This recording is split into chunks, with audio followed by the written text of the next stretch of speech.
500, 1000, 10,000, 20,000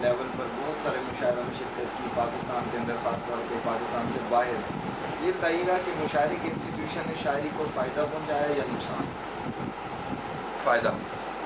یہ سوال ہے. ایک تو جیسا میں نے پہلے کہا، ادب انسانوں کے لیے تخلیق ہوتا ہے اور اسے انسانوں تک پہنچنا چاہیے.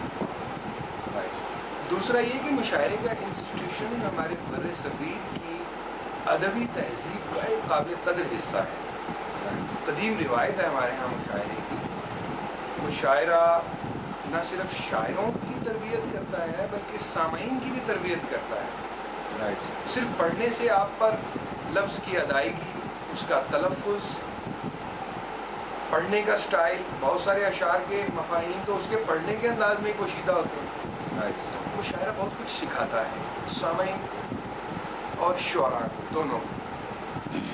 اس عہد میں جہاں اور بہت سارے انسٹیٹیوشنز ڈکے کر گئے، جہاں شہرت پسندی، جاہ طلبی، لالچ اور انسان دشمنی کے رویے پرورش پائے، وہیں مشاعرے کے انسٹیٹیوشن کو بھی کچھ نقصان پہنچا. لیکن یہ نقصان اس فائدے سے بہت کم ہے جو مشاعرہ پہنچاتا ہے. اس لیے مشاعرے کے انسٹیٹیوشن کو برقرار رہنا چاہیے. نقصان کیا ہوا؟ صرف اس قدر ہوا کہ کچھ غیر معیاری یا کم معیار کے شعراء بھی سفارش کی بنا پر بار پانے لگے. دوسرا، مزاحیہ مشاعروں کی بھرمار نے اور کثرت نے سامعین کا مزاج کچھ اس طرح کا کر دیا کہ شاید شاعری صرف مزاحیہ شاعری کا نام ہے. دو. تیسرا یہ کہ جب مشاعرے کو ایک کمرشل ایکٹیویٹی کے طور پہ لیا گیا تو چاروں طرف سے ایک یلغار سی ہوگی کہ میں بھی شاعر، وہ بھی شاعر. تو اس میں جو جینون کہنے والے، خاموشی سے کہنے والے، اپنے ایک کونے میں بیٹھ کر اپنا تخلیقی الاؤ جلانے والے، وہ ذرا نظر انداز ہو گئے. تو لیکن یہ سارے نقصانات ایک طرف اور مشاعرے کے انسٹیٹیوشن کے فوائد دوسری طرف. اور ایک فائدہ جو میرے ذہن سے رہ گیا تھا وہ یہ کہ مشاعرہ شعر کو مؤثر انداز میں وسیع تر حلقے تک پہنچانے کا ایک بڑا ذریعہ ہے. خیر اب تو مشاعرے کی ریکارڈنگ ہو جاتی ہے، وہ ٹیلی ویژن پہ چل جاتی ہے، انٹرنیٹ پہ چل جاتی ہے، جیسی آپ کی جو ویب سائٹ ہے فنزویب، اس سے ہزاروں لوگ استفادہ کریں گے. ویسے بھی میں نے ایسے مشاعرے دیکھے ہیں، سنے ہیں، پڑھے ہیں، جس میں 8-10 ہزار لوگ ہوتے ہیں ایک ہی وقت میں. مثلا یو ٹی میں جو مشاعرے ہوتے ہیں، مثلا پنجاب یونیورسٹی میں جو مشاعرے ہوتے ہیں، مثال کے طور پر جو گلگت کا ایک کل پاکستان مشاعرہ مجھے یاد ہے، جہاں 2-4 ہزار سامعین تھے. تو ایک تو براہ راست ان تک پہنچنا یہ بھی ایک فائدہ ہے اس کا، اور بہت زیادہ لوگوں تک پہنچنا یہ مشاعرے کا فائدہ ہے، اور مشاعرے کے انسٹیٹیوشن کو قائم رہنا چاہیے. سر، آپ کی شاعری کا بنیادی موضوع انسان اپنی تمام تر وسعت کے ساتھ، اپنی تمام تر پستیوں کے ساتھ، اپنی ساری تاریخی فکر کے ساتھ، جو اس کائنات کا